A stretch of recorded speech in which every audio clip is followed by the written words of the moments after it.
نوجوان ساتھیوں، قرآن مجید برہان رشید میں اللہ تبارک و تعالیٰ نے ارشاد فرمایا کہ حضرت سیدنا ابراہیم خلیل اللہ علیہ السلام آپ نے اللہ پاک کی بارگاہ میں دعا کی، وَإِذْ قَالَ إِبْرَاهِيمُ رَبِّ اجْعَلْ هَٰذَا الْبَلَدَ آمِنًا۔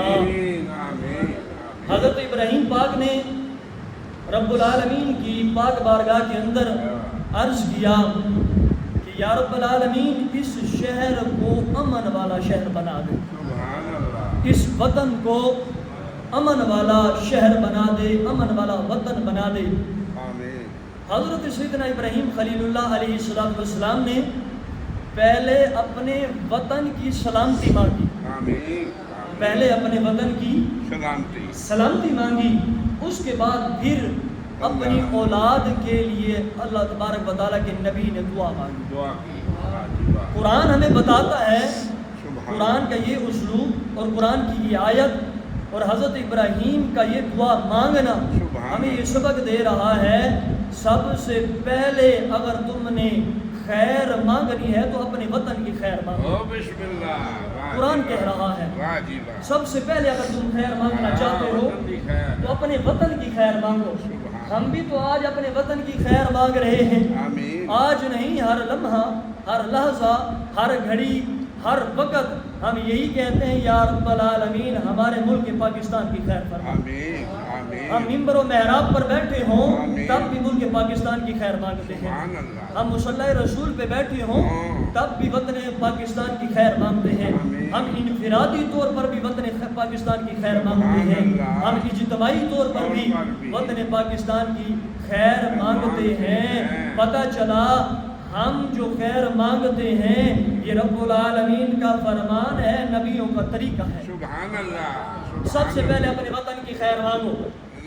جس وطن کے اندر، جس ملک کے اندر، جس ریاست کے اندر تم رہ رہے ہو، اس ریاست نے تمہیں مکمل آزادگی دی ہوئی ہے، تمہیں آزاد چھوڑا ہوا ہے، تم اپنی عبادات کرتے ہو تو آزادانہ طور پر کرتے ہو، تم ریاستیں کرتے ہو تو آزادانہ طور پر کرتے ہو، تم اپنی رسمیں کرتے ہو تو آزادانہ طور پر کرتے ہو۔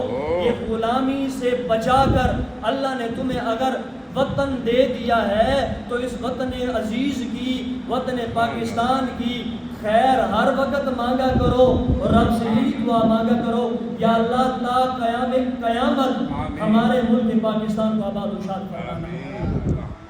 پہلے وطن کی خیر مانگنی چاہیے۔ تو وطن کے اندر ہمیں آزادی ملی ہوئی ہے، پاکستان کے اندر ہمارا ملک ہے پاکستان، اس کے اندر ہمیں آزادی ملی ہوئی ہے۔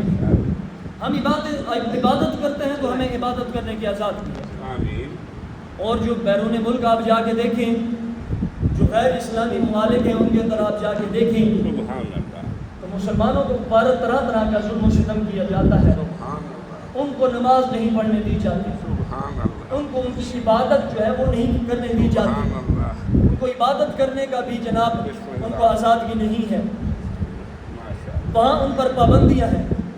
اللہ تبارک و تعالیٰ کا لاکھ شکر ہے کہ اللہ تبارک و تعالیٰ نے ہمیں یہ وطن عزیز عطا فرمایا جس کے اندر ہم آزادانہ طور پر اپنی عبادتیں بھی کرتے ہیں، محافل بھی سجاتے ہیں، ذکر و اذکار کی محافل بھی سجاتے ہیں، محفل میلاد کی محافل بھی سجاتے ہیں، طرح طرح کی ہم اصالہ ثواب کی محفلیں بھی سجاتے ہیں، نہ ہمیں کوئی روکنے والا ہے نہ کوئی ٹوکنے والا ہے۔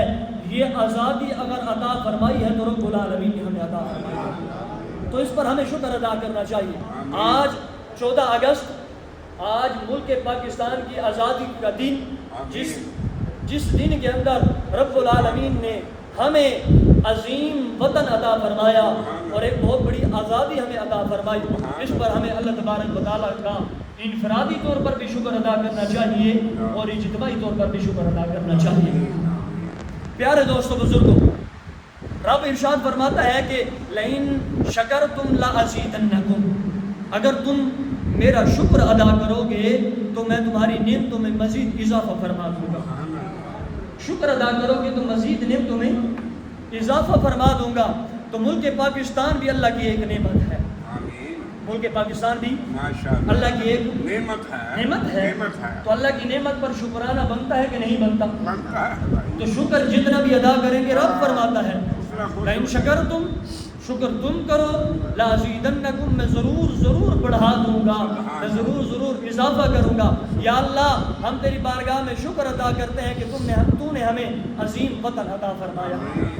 ہم انفرادی طور پر بھی تیرا شکر ادا کرتے ہیں، ہم اجتماعی طور پر بھی تیرا شکر ادا کرتے ہیں کہ تو نے ہمیں آزاد وطن عطا فرمایا۔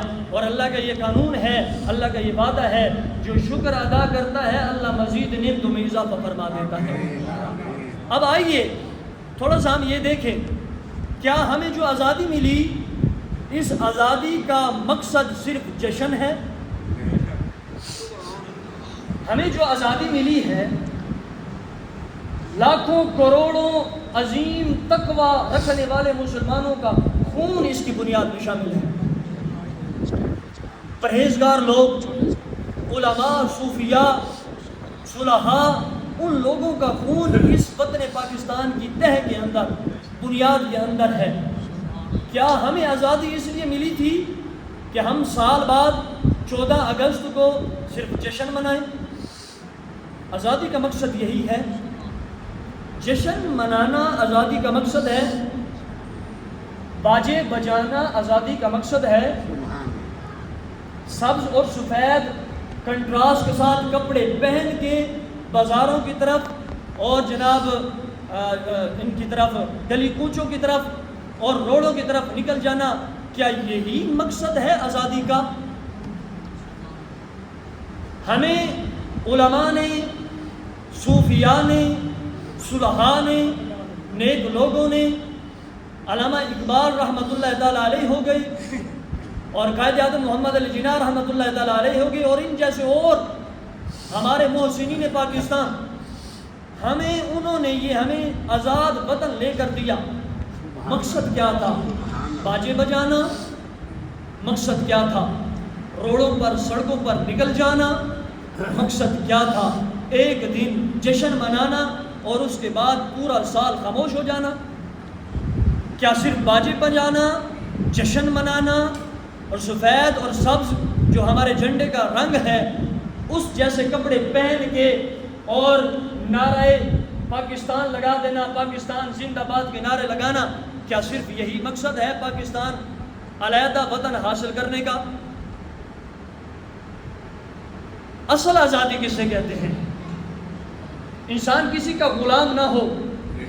میں اسلام کی روح سے آپ لوگوں کو بتاؤں گا، میں قرآن کی، احادیث کی، شریعت کی روح سے آپ لوگوں کو لے کر کے چلنا چاہتا ہوں۔